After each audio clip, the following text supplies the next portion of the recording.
যেভাবে লেখা আছে সেভাবেই পড়ছি। লিখেছেন, আসসালামু আলাইকুম জফর ভাই এবং সকল শ্রোতা বন্ধুরা। আমি নিলয় পারভেজ নাইম। আমার বাসা যশোর জেলার শার্শা থানার ছোট্ট একটি গ্রামে। বর্তমানে আমি একজন প্রবাসী বাংলাদেশি। মালয়েশিয়ার পেনাং শহর থেকে বলছি। আজকের ঘটনাটি আমার লেখা ঘটনার স্থান, বিভিন্ন নাম ব্যতীত ঘটনার প্রেক্ষাপট বা বর্ণনার সাথে বাস্তবতার কোনো মিল নেই। যদি কোনো মিল থেকে থাকে তাহলে সেটা সম্পূর্ণ অনিচ্ছাকৃত। ঘটনায় ব্যবহৃত সব কাহিনী আমার নিজের সৃষ্টি। আমার উদ্দেশ্য শুধু শ্রোতাদের কিছু আনন্দ দেয়া, কোনো প্রকার কুসংস্কার প্রাধান্য দেয়া নয়। গুজব ছড়াবেন না, গুজব কান দিবেন না। আজকের ঘটনাটি শোনার আগে শুধু একটা কথাই বলবো যে ঘরের লাইটটা অফ করে নিন, জানালা বন্ধ করে নিন, দরজা বন্ধ করে নিন, কানে হেডফোন লাগিয়ে দিন আর অনুভব করুন রাকিবের জায়গায় আপনি। চলুন তাহলে কথা না বাড়িয়ে শুরু করা যাক ঘটনা। পরিবেশটা অন্ধকারাচ্ছন্ন ছিল। আকাশটা মেঘলা, ঝিরঝির করে বৃষ্টি পড়ছে। সেই বৃষ্টি বিকেল থেকে থামা তো দূরের কথা, বেড়েই চলছে ক্রমাক্রমে। সেই সাথে জোরে ধরে দমকা বাতাস যেন বয়ে চলেছে এবং আকাশে কুরুম কুরুম শব্দ এবং বাজ পড়ার আওয়াজ তো আছেই। যশোর জংশন এক প্রান্তে অবস্থিত। বড় ঝাঁকড়া বট গাছটার নিচে টঙের দোকানের বেঞ্চে বসে বসে এক কাপ চা হাতে নিয়ে রাকিব তার আজকের সারা দিনের বিভিন্ন আজগুবি চিন্তায় যেন মগ্ন ছিল।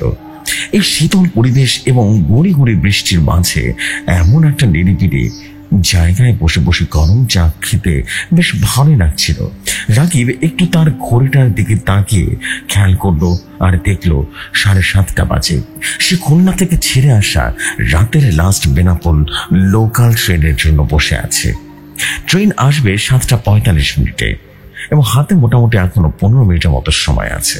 রাকিব চায়ের দোকানে মামাকে আরেক কাপ চা দিতে বলল। রাকিবের বাসা বেনাপোলে। সে যশোরের একটা অফিসে চাকরি করে। সে এখানে একটা মেসে থাকে, কিন্তু প্রতি সাপ্তাহিক ছুটির আগের দিন রাতের বেলা সে অফিস শেষ করে রওনা দেয় তার বাসার উদ্দেশ্যে। প্রতিবার বাসে যাওয়া হলেও এবার আর তা হলো না।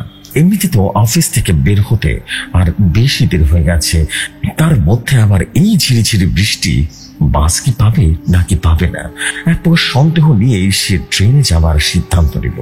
নিচক ট্রেনটা মিস না হয়ে যায়, তাই সে অফিস থেকে সে বৃষ্টির মাথায় রিক্সা করে আধা ভেজা অবস্থায় স্টেশনে এসে বসে আছে। হঠাৎ একটা যান্ত্রিক গর্জনে রাকিবের ঘোর কাটলো। 3বার হুইসেল দিয়ে নিকশ কালো অন্ধকারের বুক চিরে এক হলুদ আলোক বিন্দু ধীরে ধীরে এগিয়ে আসছে তার দিকে। ক্ষণিকের মধ্যে যশোর জংশনে এসে থামলো খুলনা এবং খুলনা থেকে ছেড়ে আসা বেনাপোল লোকাল। রাকিব বেশি তাড়াহুড়ো করলো না, নীরবে বসে রইল স্টেশনের টঙের দোকানের বেঞ্চে।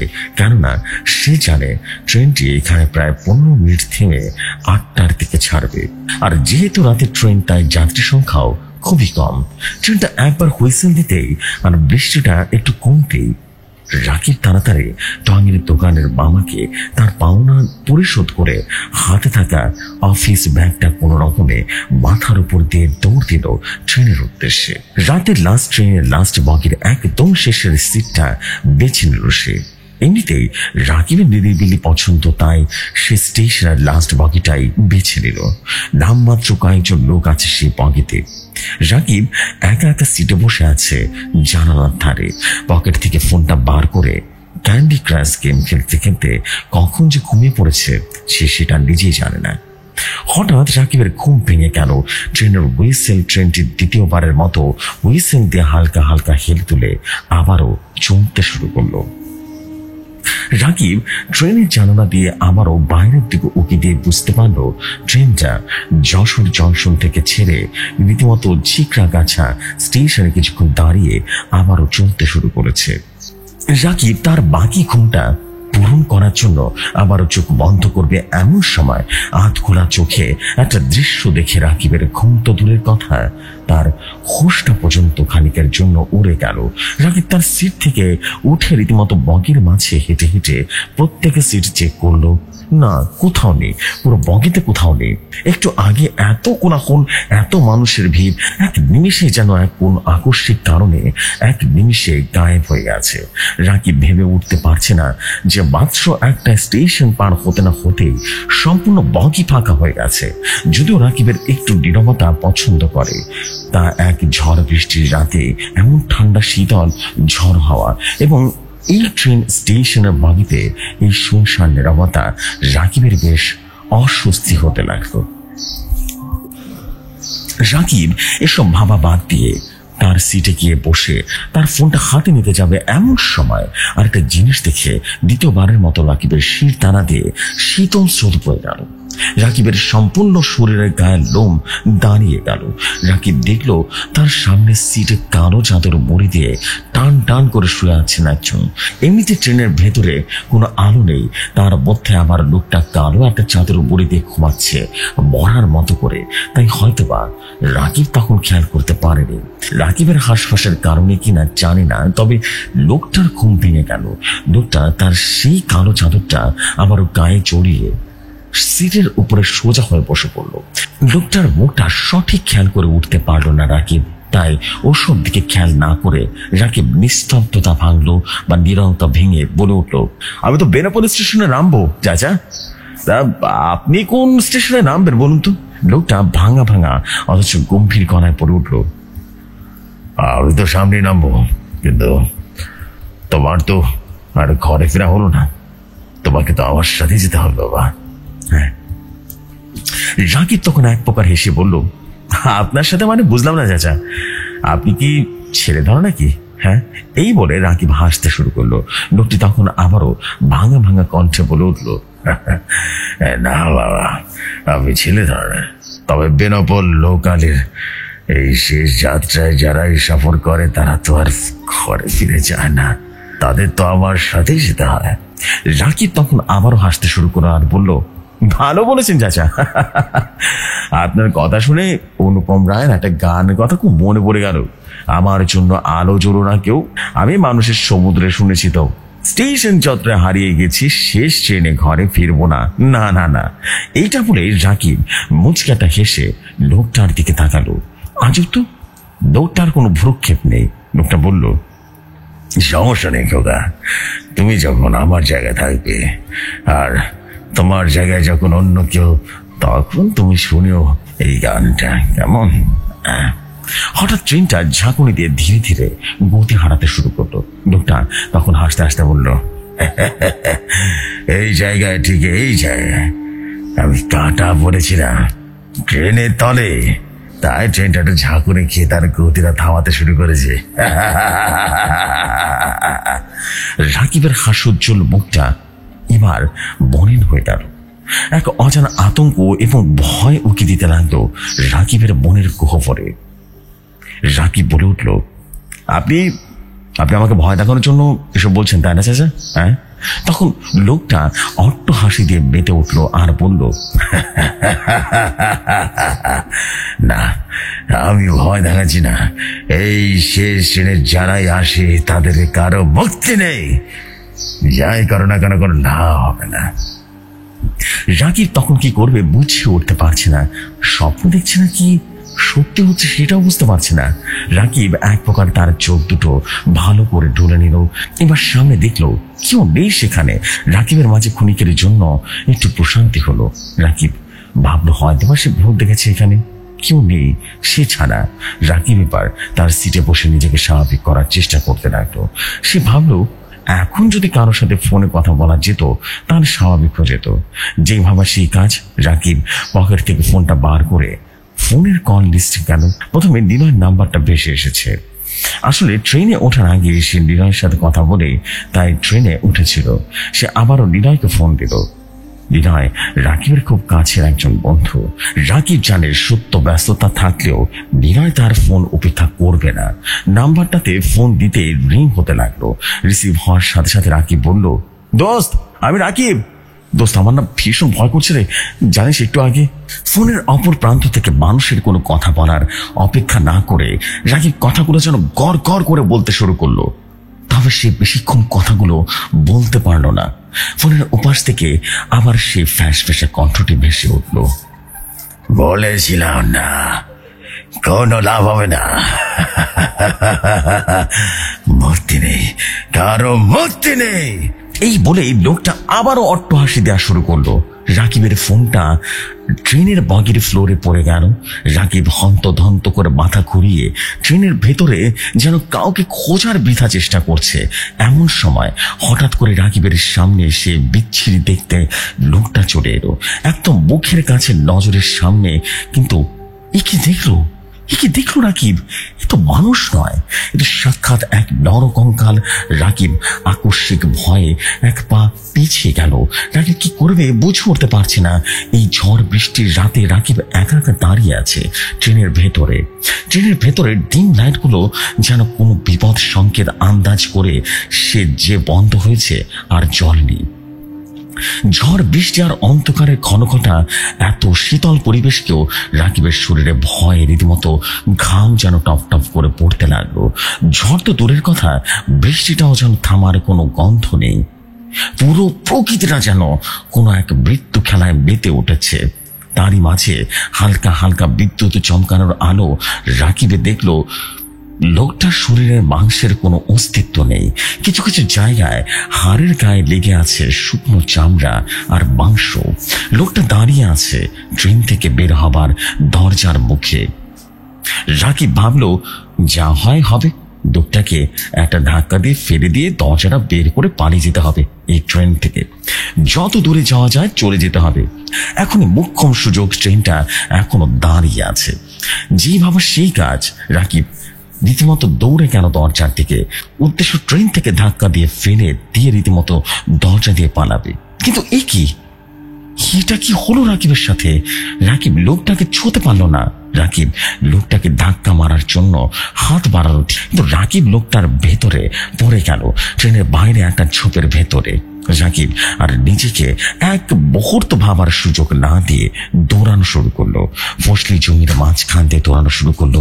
চারদিকে যেদিকে চোখ যায় শুধু ফসলি জমি আর জমি। রাকিব ছুটছে, ছুটবেই বা না কেন? নিজের জীবন বাঁচাতে তো ছুটতেই হবে। প্রায় 20 মিনিট আপ্রাণ ছোটার পর সে পৌঁছে গেল এক কাঁচা মাটির রাস্তায়। এতক্ষণ সে অনেকটা পথ চলে এসেছে, ট্রেনটাও আর দেখা যাচ্ছে না। ঝড় বৃষ্টির দাপটটাও বেরিয়ে চলেছে ক্রমে। রাস্তার পাশের এক বড় ঝাঁকড়া বকুল গাছের নিচে আশ্রয় নিল রাকিব। চারদিকে শুনশান নীরবতা, বন জঙ্গল ছেয়ে আছে চারপাশে, কেমন যেন একটা গুমোট অন্ধকার পরিবেশ। তারই মাঝে রাকিব দাঁড়িয়ে আছে বকুল গাছের নিচে। চোখ বন্ধ করুন, অনুভব করতে পারছেন ব্যাপারটা? শুনতে পাচ্ছেন বৃষ্টির শব্দটা? ওই যে মেঘ ডেকে উঠল। রাস্তার পাশে সেই বকুল গাছ। শুনতে পাচ্ছেন সেই কথাটা, মুক্তি নেই, কারো মুক্তি নেই। আবারও ঘটনায় ফিরি। এমনিতে আধা ভেজা অবস্থায় তার উপরে গাছের নিচে দাঁড়িয়ে বেশি একটা সময় পাচ্ছে না পানির হাত থেকে রাকিব। তাই সে সিদ্ধান্ত নিল সামনের দিকে এগিয়ে যাবে, দেখবে সামনে কোনো প্রকার রাস্তা বা কোনো জনবসতি আছে কিনা। একা নীরব নিস্তব্ধ রাতে একটা মাটির রাস্তা দিয়ে হেঁটে যাচ্ছে রাকিব। চারপাশে গাছপালা, জঙ্গল, বৃষ্টি পড়ছে ঝিরিঝিরি করে, এবং সাথে বিদ্যুতের ঝলকানি সহ মেঘের কুরুম কুরুম শব্দ আছে। আকাশের চাঁদ তো দূরের কথা, আশেপাশের আলোর কোনো অস্তিত্ব নেই। অথচ এতক্ষণ ধরে অন্ধকার থাকতে থাকতে রাকিবের চোখে অন্ধকারটা যেন সয়ে গেছে। বেশ কিছু দূর যাবার পর রাকিব একটা পাকা রাস্তায় পৌঁছে গেল। তবে এখনো সে জানতে পারেনি যে সে কোথায় আছে। চারপাশে গাছপালায় ঢাকা কুড়মুট পরিবেশটা কাটেনি তখনও। হঠাৎ রাকিব একটা মোটরের শব্দ শুনে পেছনে তাকাতেই দেখতে পেল একটা সিএনজি আসছে তার দিকে। রাকিব মনে মনে পড়ল, যাক এই যাত্রায় মনে বাঁচা গেল। রাকিবকে দেখে কিনা জানি না, তবে সিএনজিটা এসে থামলো ঠিক রাকিবের পাশে। আমাদের মানুষের মন খুবই আজব। একটু আগে যেসব দৃশ্য দেখে রাকিবের হার্ট অ্যাটাক হবার মতো অবস্থা হচ্ছিল, এখন সে একই কাহিনী অন্যকে বলতে লজ্জা করছে। অগত্যা তার সাথে ঘটে যাওয়া ঘটনাটা চেপে গেলে বেমালুম একটা বানানো গল্প পড়ে দিল সিএনজি ড্রাইভারকে। সিএনজি ড্রাইভার গাড়ির দরজাটা খুলে দিলে রাকিব উঠে বসে ড্রাইভারের পাশের সিটে। সারাদিন ক্লান্তি আর দৌড়ে ঝাঁপের জন্য সে সিএনজির সিটে আনন্দে ঘুমিয়ে পড়ল গভীর ঘুমে। হঠাৎ রাকিবের ঘুম ভাঙি সিএনজির ঝাঁকুরিতে। আধকালো চোখ নিজেকে সেই সিএনজিতে আবিষ্কার করে প্রথম অবস্থায় রাকিব কিছুটা ঘাবড়ে গেলেও আস্তে আস্তে তার সবকিছুই যেন মনে পড়ে যায়। ট্রেনের ঘটনা, তারপর এখানে কিভাবে পৌঁছলো, সবকিছু। রাকিব এখনো জানে না তারা কোথায় যাচ্ছে। তাই রাকিব সিএনজি ড্রাইভারকে তারা কোথায় যাচ্ছে এটা জিজ্ঞেস করতে যাবে, ঠিক তখনই রাকিব দ্বিতীয়বারের মতো একটা বড় ধাক্কা খেল। কোথায় সিএনজি ড্রাইভার? কিন্তু ট্রেনে ফিরে আসে সেই নরকঙ্কালটি। একটা মুহূর্তের জন্য রাকিবের শরীর অবশ্যই গেল। রাকিব তার পাশের দরজাটা খোলার চেষ্টা করলো, ভাবল দরজা খুলে লাফ দেবে। সিএনজি চলছে চলুক, লাগবে জানি, তোমার প্রাণ তো বাঁচবে। সে দরজাটা খোলার আপ্রাণ চেষ্টা করতে লাগলো, কিন্তু কিছুতেই যেন কাজ করছে না। দরজাটা যেন কেউ সিএনজির সাথে ঝালাই করে লাগিয়ে দিয়েছে। সিএনজিটাও চলছে ঝড়ের গতিতে। পাশের সিটে বসে আছে জমদূত। তাকে কোথায় নিয়ে যাচ্ছে, তার সাথে কি করবে, কিছুই জানে না সে। আর সেই নরকঙ্কালটি অট্ট হাসি হাসছে আর বলছে, বলেছিলাম না কোনো লাভ হবে না, মুক্তি নেই, মুক্তি নেই। রাকিবের মস্তিষ্ক এই চাপ আর সহ্য করতে পারছে না। রাকিব মুহূর্তে সেন্সলেস হয়ে গেল। হোশ ফিরল মেঘের গর্জনে। পাশেই কোথাও যেন বজ্রপাত ঘটল। হুশ ফিরতে রাকিব দেখল সিএনজিটা থেকে আছে পাশের সিটে। তাকাতে রাকিব কিছুটা স্বস্তির নিঃশ্বাস ফিরল। যাক, পাশের সিটে থাকা সেই বিভীষিকাটা আর নেই, সেই নরকঙ্কালটা আর নেই। রাকিব আবারও সিএনজিটা খোলার চেষ্টা করলো, কিন্তু না, কিছুতেই যেন খুলছে না। রাকিব ভাবলো সকাল অবধি গাড়ির ভেতরেই থাকবে, তারপর দিনের আলো ফুটলে যা হয় কিছু একটা করা যাবে। স্বস্তির নিঃশ্বাস ফেলতে ফেলতে রাকিব আবারও ঘুমাতে যাবে। এমন সময় আর যান্ত্রিক গর্জনে রাকিবের শির দানা দিয়ে ভয়ের এক ঠান্ডা স্রোত বয়ে গেল। এবার তার স্বস্তি যেন এক নিমিষে উধাও। তার গা বেয়ে রীতিমতো ঝরছে ঘাম, তার হাত পা অবশ হয়ে আসছে। এতক্ষণ খেয়াল না করলেও এবার সে বুঝতে পারলো সিএনজিটা দাঁড় করানো আছে ট্রেন রাস্তার একটা লেভেল ক্রসিং এর উপরে। অন্ধকারটাকে ভেদ করে ঝুকঝুক শব্দ করে হুইসেল বাজিয়ে এগিয়ে আসছে রাকিবের যান্ত্রিক জমদূত বেনাপোল লোকাল ট্রেন। রাকিব কি করবে কিছুই যেন বুঝতে পারছে না। সে অনবরত দরজাটা ধাক্কা দিচ্ছে আর বলছে, বাঁচাও, আমাকে বাঁচাও, আমাকে বাঁচাও, আমি মরতে চাই না, আমি মরতে চাই না। কিন্তু না, তার আর মনে হয় শেষ রক্ষাটা হলো না। হঠাৎ ট্রেন রাস্তার বাঁক থেকে বেরিয়ে আসলো ট্রেনের হলুদ আলোটা। এবার রাকিব আর কথা শেষ করতে পারল না।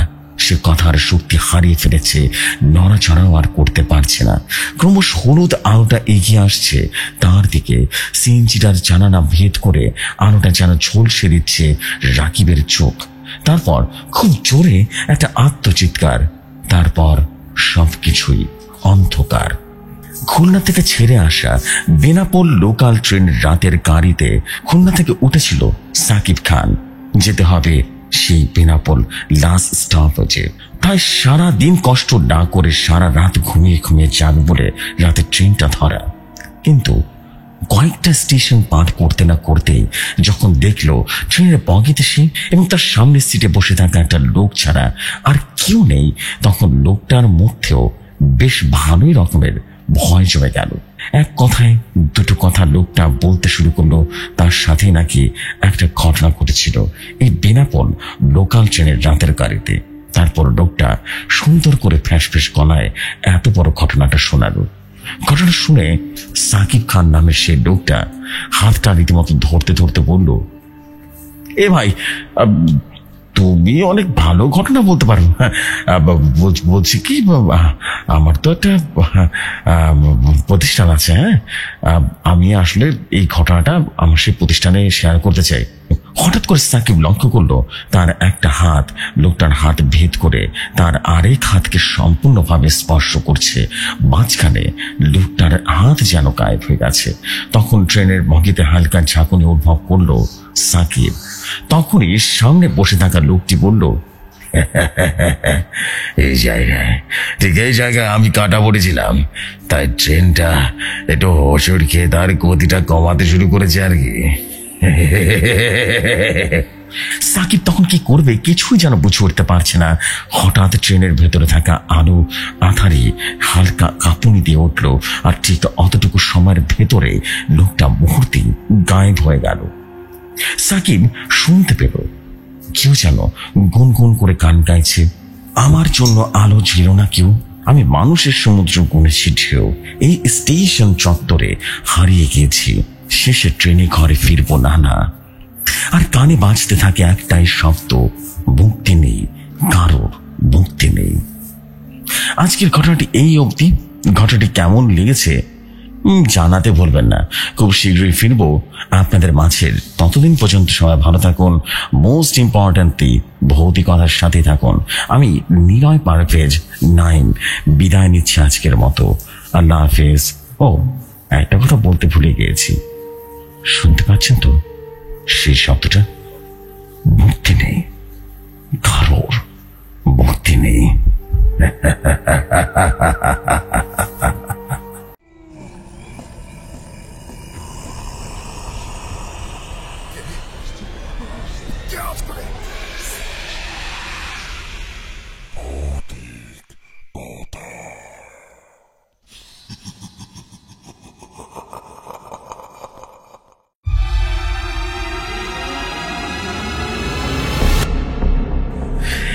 And this is it. ওয়ালাইকুম আসসালাম প্রিয় ভাই নিলয় ভাই এবং আমাদের প্রিয় ভাই, thank you very much for your beautiful story Niloy Parvez 9 ভাই। খুবই ইউনিক স্ট্যান্ডার্ড একটা স্টোরি ছিল, সত্যি বলছি। প্রাণ জুড়িয়ে গেছে আপনার স্টোরি পড়তে গিয়ে। এত ডিটেল, এত সুন্দর করে গুছিয়ে লেখা, সত্যি অনেক বেশি ভালো লাগে। এই ধরনের গুছিয়ে লেখা পড়তে যেরকম আরাম লাগে, তিনি শোনাতেও অনেক বেশি ভালো লাগে। আর আই বিলিভ শুধু আমার কাছে নয়, সবার কাছে ঘটনা ভয়াবহতা সবাই ফিল করতে পেরেছেন। অ্যান্ড সত্যি বলছি, মন থেকে বলছি, সত্যি অনেক ভালো লেগেছে। আমি এতটুকু জানি যে ভৌতিকতা যে স্টোরিগুলো আসে সবগুলোই আমরা ম্যাক্সিমাম লক্ষ্য করেছি সবাই সবার জায়গা থেকে লেখার চেষ্টা করেন, দারুণ দারুণ সব ঘটনা লেখার চেষ্টা করেন। সত্যি আমি আপনাদের প্রতি এই জন্য অনেক বেশি কৃতজ্ঞ, বিকজ এত সুন্দর সুন্দর স্টোরি আপনারা লিখেন। সত্যি মন জুড়িয়ে যায় একেবারে স্টোরিগুলো শুনলে, মানে স্টোরিগুলো পড়লেও অনেক বেশি ভালো লাগে। Thank you very much. এই জন্য আপনাদেরকে বারবার বলবো যে আপনারা চেষ্টা করবেন আপনাদের তরফ থেকে সেরাটা দেওয়ার। অ্যান্ড আমি জানি যে আপনারা সবসময় সেরাটাই দেন এবং উড়ে যায় প্রতিবারই ঘটনার লেভেলটা উড়ে যায়। Thank you very much. এবং আমি চাই যে আরো দারুণ দারুণ সব স্টোরি আসুক, আর এইভাবে এই ঘটনাগুলো যেন সবসময় লেখেন। এবং নিলয় পারভেজ ভাই, আপনাকে বলবো যে আপনি দেরি করবেন না, আপনার পরবর্তী ঘটনা একটু দ্রুত লিখবেন, কারণ আপনি অনেক স্লো। একটা লিখলে দেখা যাচ্ছে অনেক বছর পর আরেকটা স্টোরি আসে, ব্যাপারটা অনেকটা এরকম। সো আমি চাই যে আপনি আপনার তরফ থেকে ঘটনা লিখতে থাকুন, ভালো কিছু হবে ইনশাআল্লাহ। সো আমি আর দেরি করবো না, আমি চলে যাচ্ছি পরবর্তী ঘটনায়। আশা করছি পরবর্তী ঘটনা আপনাদের কাছে ভালো লাগবে। চলো যে ঘটনায়।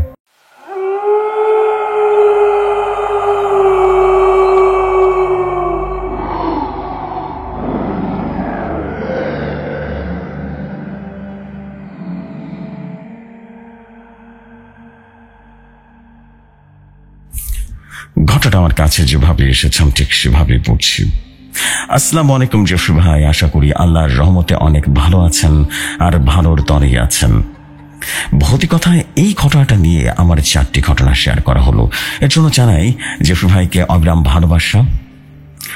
প্রাণপ্রিয় জফর ভাই, আজকের ঘটনাটির নাম দিলাম ব্ল্যাক ম্যাজিক। আজকের ঘটনাটা অসম্ভব রকম সুন্দর হতে চলেছে, তাই প্রাণপ্রিয় লিসনার্সগণ সবার বাতি জানানো থেকে বন্ধ করে দিন। অবশ্যই রুমটা একদম অন্ধকার করে নিন এবং হেডফোন লাগিয়ে দেন।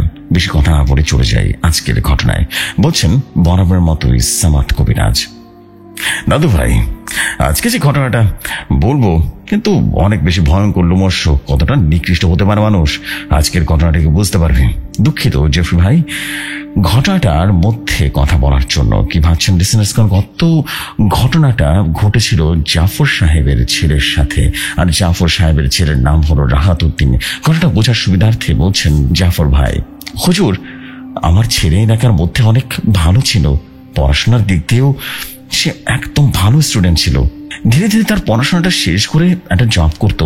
প্রায় এই জবটি 2 বছরের মতো করে। তারপর আমাদের এলাকা থেকে নানা রকম ঘটক সম্বোধন আসে। আমাদের ছেলেটা দেখতে ছিল অনেকটা সুন্দর, মাশাআল্লাহ। আমরা ভাবতাম যে আমাদের ছেলেটি অনেক বড় হয়ে গেছে, তার এখন বিয়ে দেওয়া দরকার। এভাবে 2-4 গ্রাম থেকে বিয়ের সম্বন্ধ আসে। আমরা মেয়ে দেখতে দেখতে অবশেষে আমার ছেলের জন্য একটি মেয়ে পছন্দ হয়ে যায়। মেয়েটি দেখতে ছিল মাশাআল্লাহ অনেক সুন্দর। দেখে মেয়েটাকে পছন্দ হয়ে যায়। মনে মনে ভাবছিলাম আমার ছেলের সাথে ভালোই মানাবে। তখন আমি বলে উঠলাম, বেনি তাহলে বিয়ের ডেটটা আমরা ঠিক করে ফেলি। একসাথে তখন বলে উঠলো, বেয়াই আর বেশি দেরি হলে তো বেয়াই মশাই বিয়েটা শুক্রবার করে দিই। তারপর আমার ছেলেকে বললাম, বাবা তাড়াতাড়ি বাড়িতে চলে আসো, সামনের শুক্রবার তোমার বিয়ে। তারপর আমার ছেলে রাহাত বাড়িতে চলে এসেছে। তারপর ধুমধাম করে বিয়েটা শেষ করলাম। এভাবে বেশ কয়েক বছর চলতে লাগলো, কিন্তু কোনো সমস্যা হলো না। তারপর আমার ছেলে চলে গেল প্রবাসে। তারপর প্রবাসে 5 বছর থাকার পর বাড়িতে চলে এসেছে। তারপর থেকে হুজুর সমস্যাটা শুরু হয়। যেদিন আমার ছেলে বাড়িতে আসে সেদিন তার প্রচন্ড পরিমাণে শরীর খারাপ থাকে। একটা পর্যায়ে তার শরীরে প্রচন্ড পরিমাণ জ্বর চলে আসে। আমার বৌমা তার বাপের বাড়ি ছিল। এই খবরটা শুনে তাড়াতাড়ি করে চলে আসে বাপের বাড়ি থেকে। তারপর থেকে আস্তে আস্তে সমস্যাটা বাড়তে থাকে। প্রায় মাঝরাতে পাগলের মতো আচরণ করতে থাকে এবং রাতের বেলায় একা একা ঘরের ভেতর দিয়ে রীতিমতো হাঁটাহাঁটি করে। আমার ছেলে একদিন রুমে শুয়ে আছে, হঠাৎ করে আমার ছেলের শরীর কাঁপতে থাকে। একটা পর্যায়ে সে অনেক ছটফট করতেছিল, কিন্তু তাকে কোনোভাবেই ধরে রাখতে পারছিলাম না। তার চোখ দুটো যেন লাল আগুনের মতো হয়ে গেছিল। ভয়ঙ্কর কর্কশ কণ্ঠে বলে উঠল, কিরে জানোয়ার বাচ্চা, তোরা আমাকে দে, ছেড়ে দে, না হলে তোদের একজনকে বাঁচতে দেব না। তারপর ছেলেকে কোন রকম হাত পা বেঁধে রুমের ভিতরে আটকে দিই। তারপর সকালে একটা কবিরাজ নিয়ে আসি। কবিরাজ আমাদের বাড়ির গেটের সামনে আসা মাত্রই চারদিকটা যেন কালো মেঘে ছেয়ে গেছে। চারদিকের পরিবেশটা এতটাই ভয়ঙ্কর হয়েছে যেন ঝড় তুফান সৃষ্টি হয়ে গেল।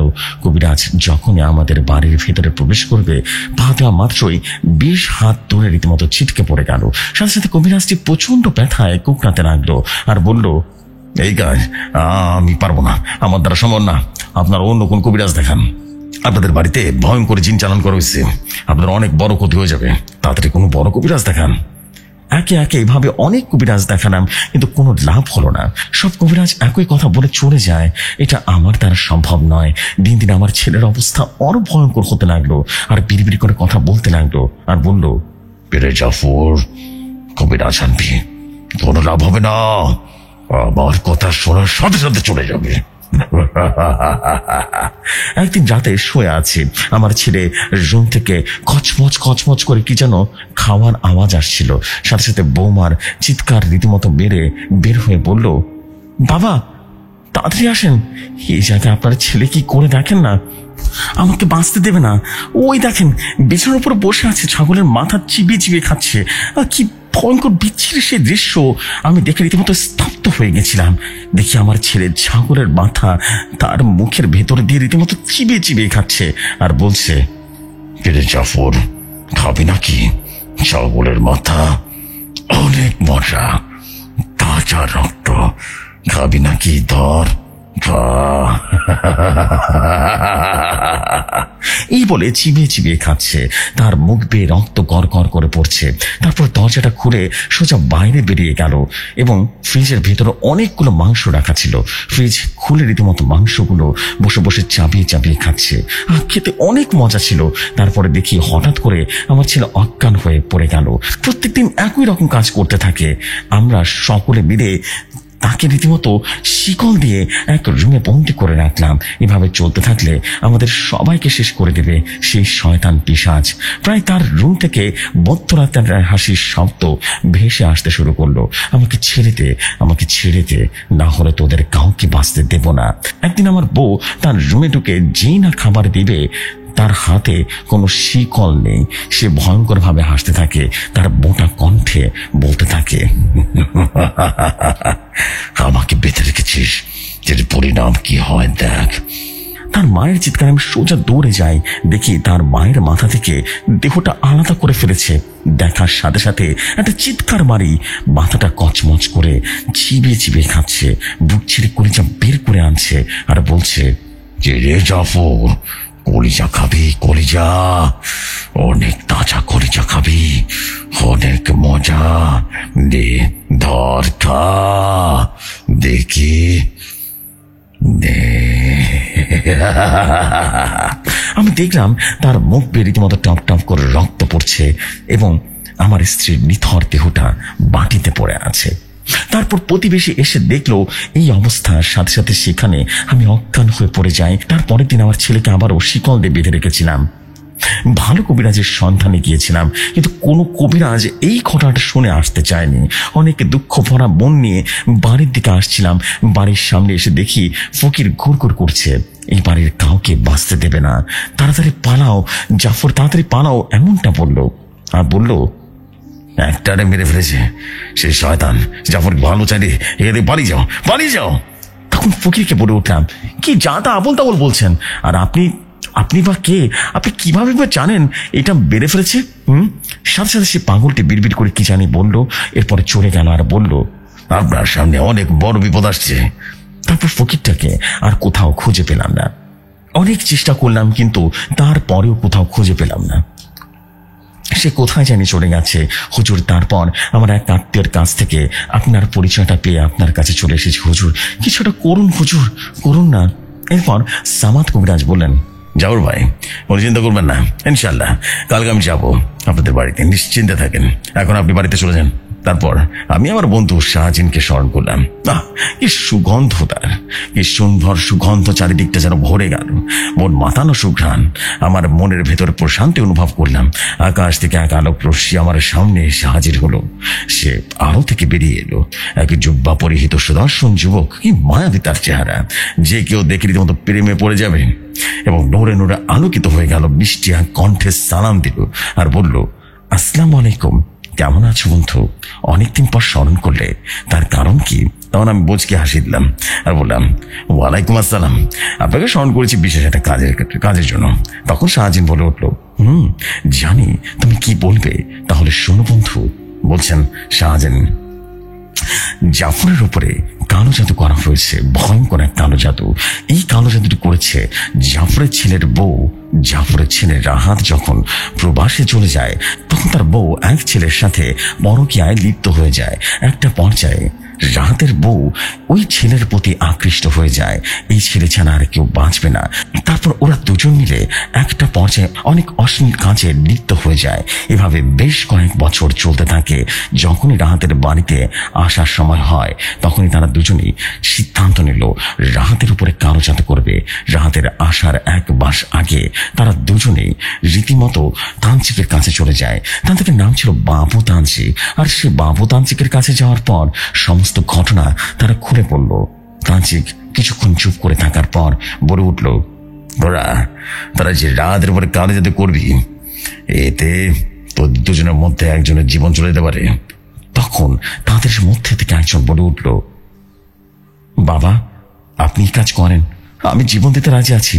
তখন তান্ত্রিক বলে উঠল, আচ্ছা ঠিক আছে, তাহলে তোরা আগামীকাল চলে আয়। তারপর তারা দুজনে আগামীকাল তান্ত্রিকের কাছে চলে গেল এবং তান্ত্রিক কয়েকটা শর্ত দিল। একটা মৃত মানুষের কলিজা লাগবে আর দুটো পাঁঠা লাগবে। তাড়াতাড়ি এই কোনো জোগাড় করে নিয়ে আয়, আমার কাছে নিয়ে আয়, এমনটা বলল। আর বলল, আরে কাজ করা কিন্তু এতটাও সহজ হবে না। এটা রে আবার দেয়া পানি পড়াটা নেই, কোনো বিপদে পড়লে চারপাশে ছিটিয়ে দিবি, সাথে সবকিছু ঠিক হয়ে যাবে, বুঝতে পেরেছিস? এরপর তারা দুজনেই চলে গেল কবরের স্থানে, যে দেখে একটা নতুন কবর। তারা দুজন বেশি কিছু না ভেবে নতুন কবরটি খুঁড়তে লাগলো। খোঁড়ার সাথে সাথে কবর থেকে লাশটি সোজা হয়ে গেল আর বলল, কি রে, তোরা আমার আমার দেহটাকে চুরি করে নিয়ে যেতে এসেছিস? তোদের আজকে কেউ বাঁচাতে পারবে না আমাদের কাছ থেকে।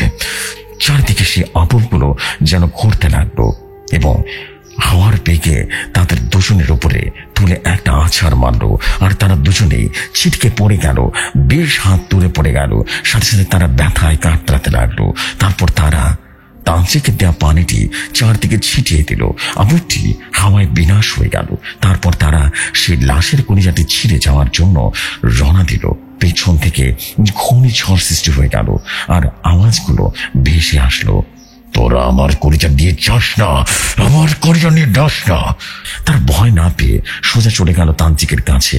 তান্ত্রিক দেখে প্রচন্ড খুশিতে একটা মুচকি হাসি দিল এবং বলল, এখন এখন দুইটা পাঠা দে।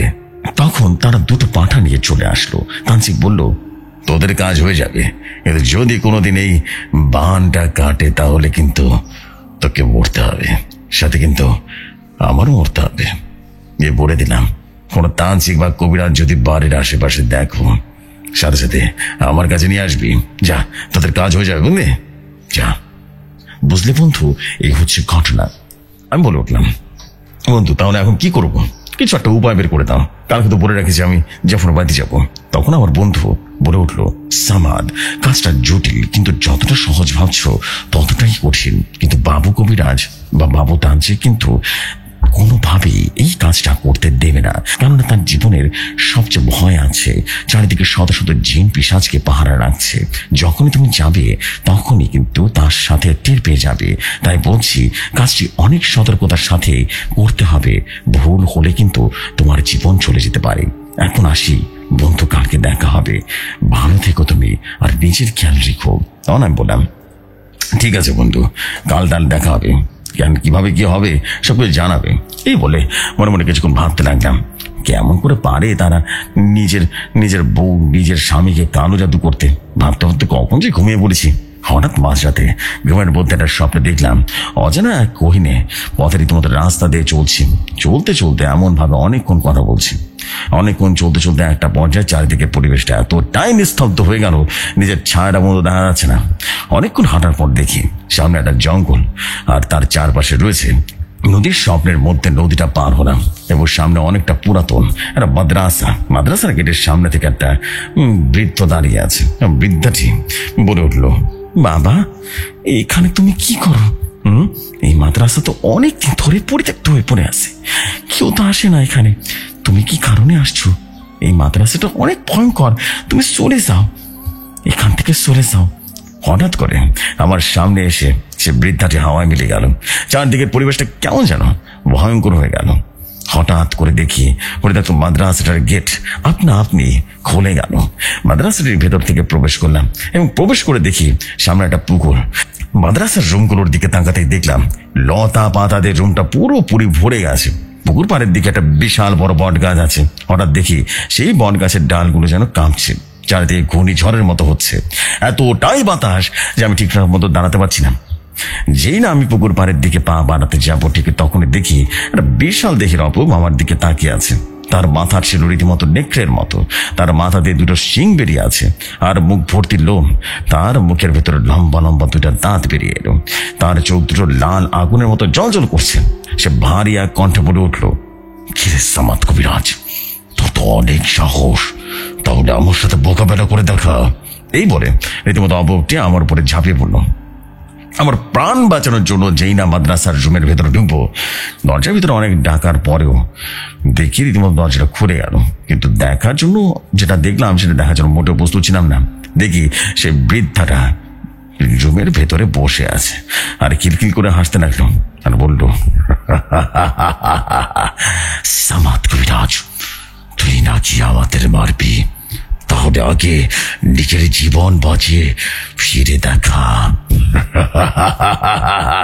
তখন বলে উঠলাম, তোরা ভেবেছিস আমাকে মারবি? হ্যাঁ, এত সহজ নয়। শয়তান, তোদের মৃত্যু আমার হাতে হবে। শুধু একটু অপেক্ষা কর। মৃত্যু অতি সন্নিকটে। তোদের প্রভু বাবু তান্ত্রিককে বলে দে, জম এসেছে, জম। বুঝতে পেরেছিস? হ্যাঁ, শুধু সময়ের অপেক্ষা, শুধুমাত্র সময়ের অপেক্ষা। এটা বলার সাথে সাথে অবকটি আমার উপর আক্রমণ করে দিল আর রাগে যেন গজগজ করতে লাগলো। আমি দেখি আকাশে ভেদ করে একটা আলোক রশ্মি জমিনে এসে পড়লো আর আলোক রশ্মি থেকে বেরিয়ে এলো এক সুদর্শন যুবক। সে আর কেউ নয়, আমার বন্ধু শাহজাহান। তাকে দেখে সাথে সাথে অবকগুলো রীতিমতো মিশে গেল। আর আমার বন্ধু বলল, বন্ধু তুমি ঠিক আছো তো? তখন আমি বললাম, হ্যাঁ, আমার কিছু হয়নি, শুধু হালকা একটু ব্যথা পেয়েছিলাম আর কি। বন্ধু, এখন তোমার সামনে তুমি যাকে দেখছো, বলো তো সে কি? আমি বললাম, এটা আর কেউ নয় বন্ধু, তুমি। সেটা হাসি দিয়ে বলল, এটা আমি নই, এটা আমার ছায়া। শয়তানগুলো আমার ছায়া দেখে পালিয়ে গেছে। যদি বন্ধু আমি যেতাম তাহলে একবার ভাবো কি হতো।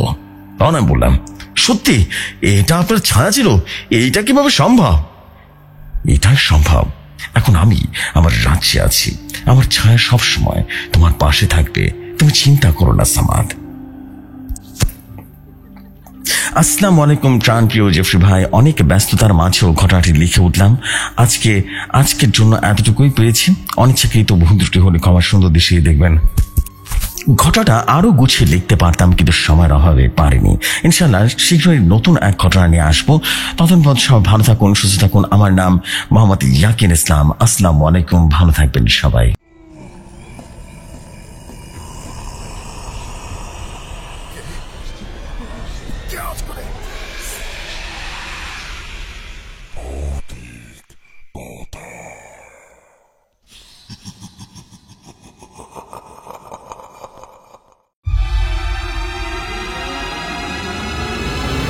ওয়ালাইকুম আসসালাম ইয়াকিন ভাই, থ্যাংক ইউ ভেরি মাচ। আপনার অনেকদিন পর একটা স্টোরি পেলাম।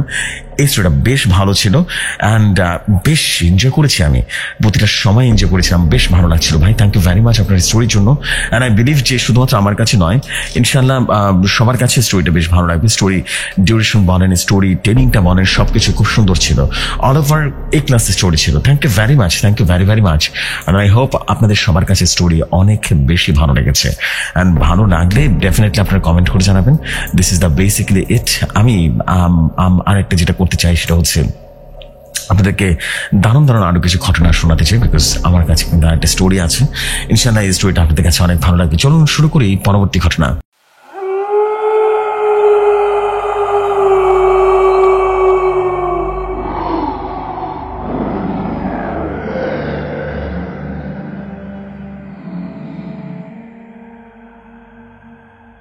যেভাবে লেখা আছে সেভাবেই পড়ছি। তিনি লিখেছেন, আমার নাম নাইমুল ইসলাম। আমার যখন 16 বছর বয়স তখন আমি সিদ্ধান্ত নিলাম আমি জিন পরীর কাজ করব এবং তান্ত্রিক হব।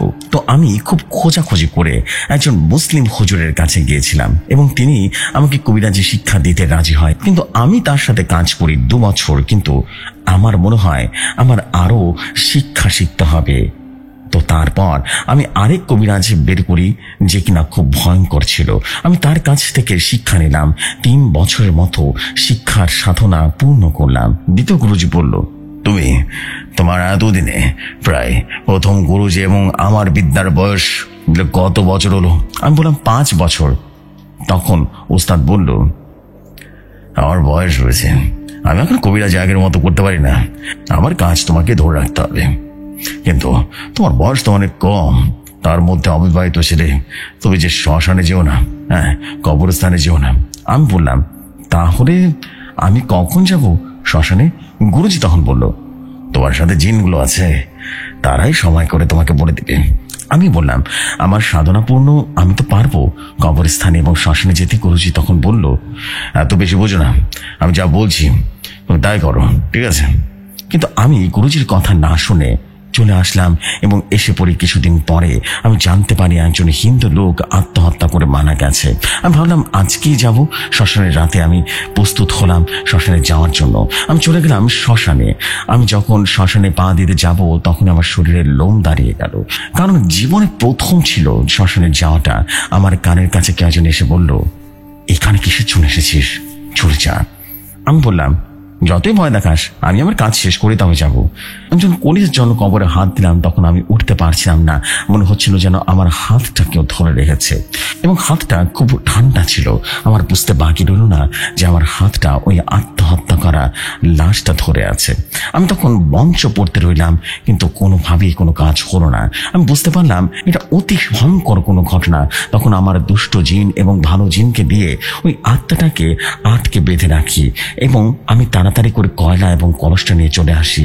আমি আসার সময় পেছন থেকে আত্মাটা বলল, আমি তোকে ছাড়বো না, আমি তোকে ছাড়বো না, তুই যেখানে থাক, আমি চলে আসবো, আমার কলিজাটা রেখে যান। আমি রাস্তা দিয়ে আসার সময় দেখি গাছপালাগুলো যেন নীরব। আমি কিছু কিছু বুঝতে পারছিলাম আমার সামনে বিপদ আসছে, তাই আমি সিগারেটটা ধরিয়ে নিলাম। সামনে জঙ্গল, দেখি সাদা কাপড়ে একটা ছেলে লোক রীতিমতো দাঁড়িয়ে আছে রাস্তার মাঝখানে। সে বলল, আমাকে একটা জিনিসগুলো রেখে যা, জিনিসগুলো রেখে যা। তখন আমি সাথে সাথে করে সিগারেটটা জ্বালিয়ে নিলাম, সাথে সাথে হাওয়ার সাথে মিলিয়ে গেল। আমি যখন আবারও বাড়ির দিকে আসছি তখনই মনে হচ্ছে না আমার পেছন থেকে কেউ ধাক্কা দিল। আমি অল্পের জন্য ব্যথা পাইনি। তারপর আমি আমার রুমে গিয়ে কাজ করি, এবং একটু পর আমি কবরস্থান যেখানে ছিল সেখান থেকে আমার আনতে হবে বড়া কাপড়। আমি প্রস্তুতি নিয়ে চলে গেলাম কবরস্থানে। যখন আমি যাই, কিছু খারাপ জিন দেখি সাদা কাপড়ের রাস্তায় শুয়ে আছে, 12 থেকে 13 জনের মতো দেখতে। ঠিক আমি ভালো করে বুঝতে পারলাম এগুলো জিন। আমি সরাসরি চলে যাই কবরস্থানে। আমি আমার প্রয়োজনীয় জিনিসগুলো নিয়ে আসার সময় বিশাল এক অদ্ভুত দুষ্ট জিন দাঁড়িয়ে থাকতে দেখি। দুই পা দুদিকে। জিনটা অদ্ভুত একটা হাসি দিল। আমি ভয় পেয়ে গেলাম। আমাকে কি যেন বললো দুষ্ট জিনটা, এবং এরপর জিনটার কথা মতো আমি কিছুই যেন বুঝলাম না। আমি তখন ভাবি এই ব্যাপার মাঝখান দিয়ে গেলে আমাকে অবশ্যই পায়ে চাপ দিয়ে মেরে যাবে, তাই আমি সাইড দিয়ে যাওয়া শুরু করলাম। আমাকে লাথি দেবে, তা আমি এই জন্য মন্ত্র পড়া শুরু করলাম। সে চলে গেল। যাওয়ার সময় এমন ভাবে বাতাস হলো যেন ঝড় হবে, এরকম একটা বাতাস।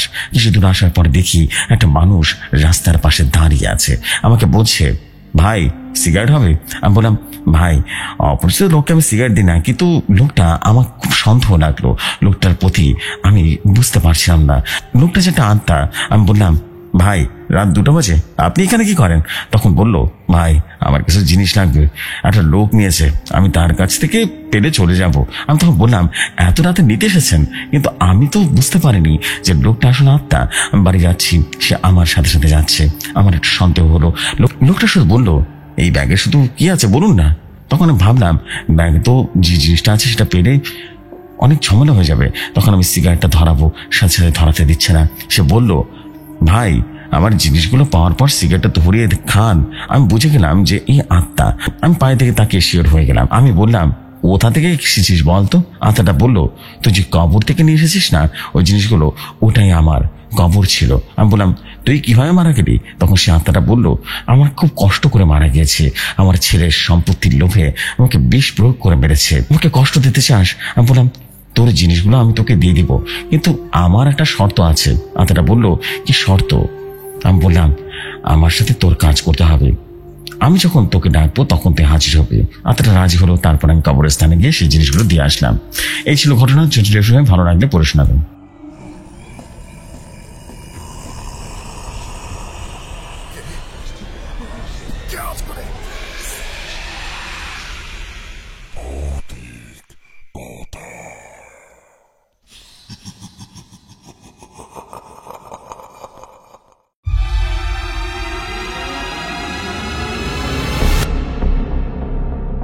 থ্যাংক ইউ সো মাচ আপনার স্টোরির জন্য। অ্যান্ড স্টোরিটা ওয়েল কোনো রকম লিখেছেন। থ্যাংক ইউ সো মাচ আপনার স্টোরির জন্য। আপনি চেষ্টা করবেন ভালো কোনো ঘটনা লিখতে। আমি চাই যে আপনি ভালো কোনো ঘটনা লেখেন। মানে ঘটনা আপনি যেটা লিখছেন সেটা অসংলগ্ন ছিল, মানে মানে যেটাকে আমরা বলি যে অসম্পূর্ণ ঘটনা। তার থেকে বড় কথা হচ্ছে ঘটনাটা বোঝা যাচ্ছে না আপনি কোন দিকে কি বলছেন। মানে একটা দাড়ি কমা ছিল না ফার্স্ট অফ অল। আমি মানে বুঝতে পারছিলাম না যে আসলে হচ্ছেটা কি, মানে ঘটনাটা আসলে কোন দিকে যাচ্ছে বা কি হচ্ছে, কে কি বলছে। সো আশা করছি বুঝতে পেরেছেন বিষয়টা। এনিওয়েজ, আমি এখন যেটা করবো সেটা হচ্ছে আর দেরি করবো না, এই এপিসোড থেকে এখানে শেষ করবো। আজকের এপিসোডটা বেশি বড় নয়, বাট হ্যাঁ ইনশাল্লাহ আপনাদের কাছে আশা করছি বেশ ভালো একটা ভালো কিছু স্টোরি পেয়েছেন আপনার। প্রথম স্টোরিটা বিশেষ করে অদ্ভুত ছিল, এরপর দ্বিতীয় স্টোরিটা খুবই সুন্দর ছিল, সামাদ কবিরাজের ঘটনা। শেষের স্টোরিটা হয়তো বা একটু ভাঙাচোরা লেগেছে আপনাদের কাছে, আমি যেটা বুঝতে পেরেছি, বিকজ স্টোরিটা আমি নিজে বুঝতে পারিনি ঠিকঠাক মতো। সো যাই হোক, বাট অল ওভার বলবো এক ক্লাস একটা স্টোরি এপিসোড ছিল প্রথম থেকে বলি যদি বলি। So this is the fact. আমি আর দেরি করবো না, আমি এখন যেটা করতে চাই সেটা হচ্ছে আর দেরি না করে এপিসোড থেকে চলে যেতে চাই। ইনশাল্লাহ আপনাদের সাথে দেখা হবে নতুন কোনো এপিসোডে, ডেফিনেটলি দারুণ কিছু হয়ে যাবে তখন। সো এই হচ্ছে বিষয়। আচ্ছা, আর আরেকটা বিষয় ইনশাল্লাহ আমি কালকে চেষ্টা করবো আপনাদেরকে জায়ান্ট জিন দেওয়ার। জায়ান্ট জিনের সর্বশেষ পার্টটা আমি হয়তো কালকে তুলে ধরবো। ইনশাল্লাহ আপনারা কালকে জায়ান্ট জিনের স্টোরি শুনতে পারবেন। সো এই হচ্ছে বিষয়। আমি দেরি করবো না, এখন এখানে বিদায় নিচ্ছি। আসসালামু আলাইকুম, শুভরাত্রি সবাইকে।